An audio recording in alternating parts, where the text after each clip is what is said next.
Latest updates ఎప్పటికప్పుడు పొందడానికి big TV WhatsApp channel follow అవ్వండి. లింక్ డిస్క్రిప్షన్ లో ఉంది. ఆంధ్రప్రదేశ్లో దాదాపు సగం మంది ఎమ్మెల్యేలు అసెంబ్లీలో మొదటిసారి అడుగుపెట్టిన వారే. టీడీపీ నుంచి రెండోసారి గెలిచిన వాళ్ళు 30 మంది ఉన్నారు. ఆ క్రమంలో పార్టీ ఎమ్మెల్యేలకు ముఖ్యమంత్రి చంద్రబాబు సభలో వ్యవహరించాల్సిన తీరుపై అవగాహన సదస్సు నిర్వహించారు. అక్కడ అసెంబ్లీలో what to do, what not to do అన్నది స్పష్టంగా గైడ్ చేశారంట. టీడీపీ ఎమ్మెల్యేలు వైసీపీ నాయకుల్లా వ్యవహరించవద్దని, వారిలా బిహేవ్ చేస్తే రాజకీయ భవిష్యత్తు ఉండదని హెచ్చరించారంట. వచ్చే ఎన్నికల్లోనూ విజయం కోసం ఇప్పటి నుంచే పనిచేయాలని పిలుపునిచ్చారంట. ఆ క్రమంలో గత ప్రభుత్వ హయాంలో వైసీపీ ఎమ్మెల్యేలు వ్యవహరించిన తీరుపై పెద్ద చర్చ జరుగుతోంది ఇప్పుడు.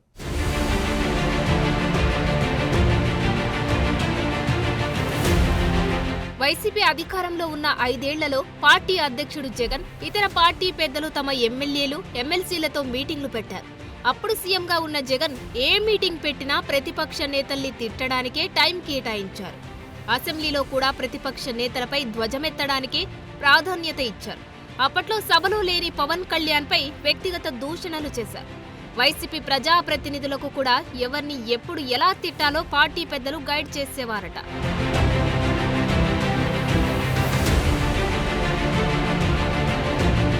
జగన్ ప్రభుత్వంలో బూతు మంత్రులుగా ఫోకస్ అయిన వారి గురించి ప్రత్యేకంగా చెప్పనవసరం లేదు.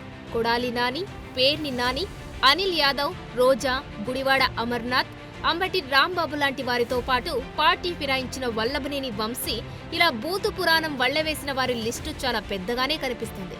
అసెంబ్లీలో సైతం తన పార్టీ నేతలు చొక్కా చేతులు మడిచి సంస్కారహీనంగా చెలరేగిపోతుంటే సీఎం హోదాలో ఉన్న జగన్ నవ్వుతూ ఆస్వాదించిన వీడియోలు ఇప్పటికీ సోషల్ మీడియాలో దర్శనమిస్తూనే ఉంటాయి.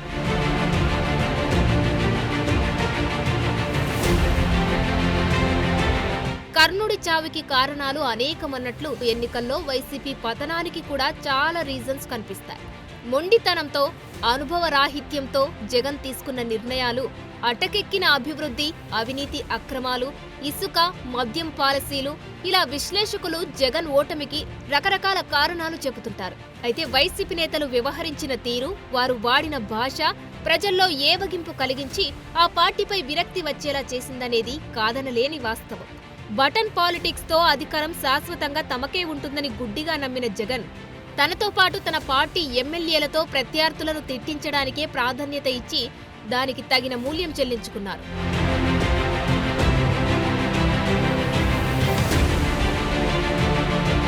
ఇప్పుడు ఏపీలో అసెంబ్లీ సమావేశాలు ప్రారంభమయ్యాయి. స్పీకర్గా ఉన్న అయ్యన్న పాత్రుడిని గతంలో జగన్ ప్రభుత్వం కేసులతో తీవ్రంగా వేధించింది.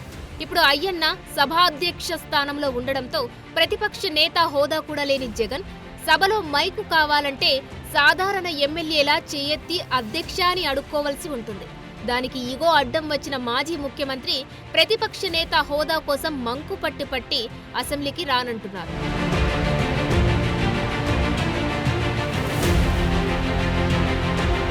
సభలో ప్రతిపక్షం లేదని, వైసీపీ సభ్యులు రారని తెలిసినా ముఖ్యమంత్రి చంద్రబాబు నాయుడు బడ్జెట్ సమావేశాల సందర్భంగా టీడీపీ ఎమ్మెల్యేలు, ఎమ్మెల్సీలకు సభలో వ్యవహరించాల్సిన తీరుపై అవగాహన సదస్సు నిర్వహించారు.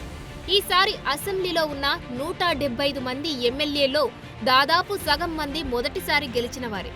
టీడీపీ నుంచి 61 మంది, జనసేన నుంచి 15 మంది, బీజేపీ, వైసీపీల నుంచి చెరో 4 కొత్తగా గెలుపొందారు. అంటే అసెంబ్లీకి మొత్తం 24 మంది కొత్త ముఖాలే.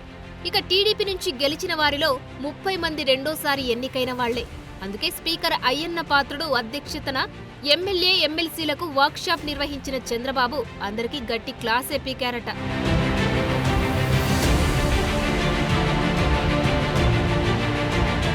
టీడీపీ ఎమ్మెల్యేలు వైసీపీ నాయకుల్లాగా మారొద్దని చంద్రబాబు స్పష్టంగా చెప్పారట. నోరు విప్పితే బూతులు మాట్లాడడం ఫ్యాషన్ అనుకున్న వారిని ప్రజలు 6 అడుగుల గొయ్యి తీసి పాతిపెట్టారని, వారిలాగా టీడీపీ ఎమ్మెల్యేలు వ్యవహరించవద్దని హెచ్చరించారట. బూతులు మాట్లాడడం సభ్యత కాదని, ప్రజల విషయంలో మరింత జాగ్రత్తగా వ్యవహరించాలని సూచించారట. మనం కళ్లు మూసుకొని ఉన్నామని ప్రజలు కళ్లు మూసుకోరని, ఎప్పుడూ ప్రజలు డేగ కళ్లతో పరిశీలిస్తూనే ఉంటారని, తప్పు చేసే ముందు 1-2 సార్లు ఆలోచించుకోవాలని సూచించారట. వైసీపీ అనుభవాలన్నీ పాఠాలుగా నేర్చుకొని ప్రజలకు అందుబాటులో ఉండాలని గైడ్ చేశారట.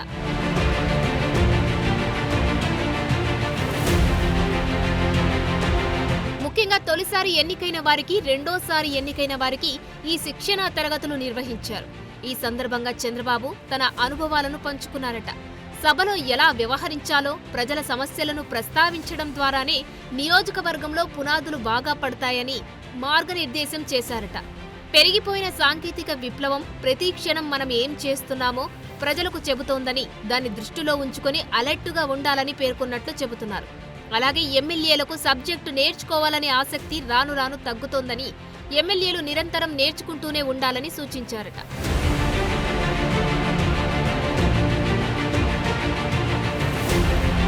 సభలో ప్రతిపక్షం లేదు కదా, మనకేముంది అని అనుకోవద్దని, వాళ్లకు బాధ్యత లేదు కానీ మనకు ఉందని సీఎం పేర్కొన్నట్లు తెలిసింది. అలాగే ఇసుక, మద్యం వ్యవహారాల్లో వేలు పెట్టవద్దని ఎమ్మెల్యేలకు గట్టిగానే వార్నింగ్ ఇచ్చారట. ఇక 2 తెలుగు రాష్ట్రాల్లో తానే సీనియర్ శాసనసభ్యుడిగా ఉన్నా రోజు కొత్త విషయాలు నేర్చుకుంటానని తెలిపారు. సమావేశాలను ప్రతి ఒక్కరూ సీరియస్ గా తీసుకోవాలని సూచించారట. ఆ క్రమంలో చంద్రబాబు తీసుకున్న క్లాస్ ని గతంలో జగన్ వ్యవహరించిన తీరుతో పోలుస్తూ పెద్ద చర్చే జరుగుతోంది. అనుభవానికి, అనుభవరాహిత్యానికి ఉన్న తేడా స్పష్టమవుతుందన్న అభిప్రాయం వ్యక్తమవుతుంది.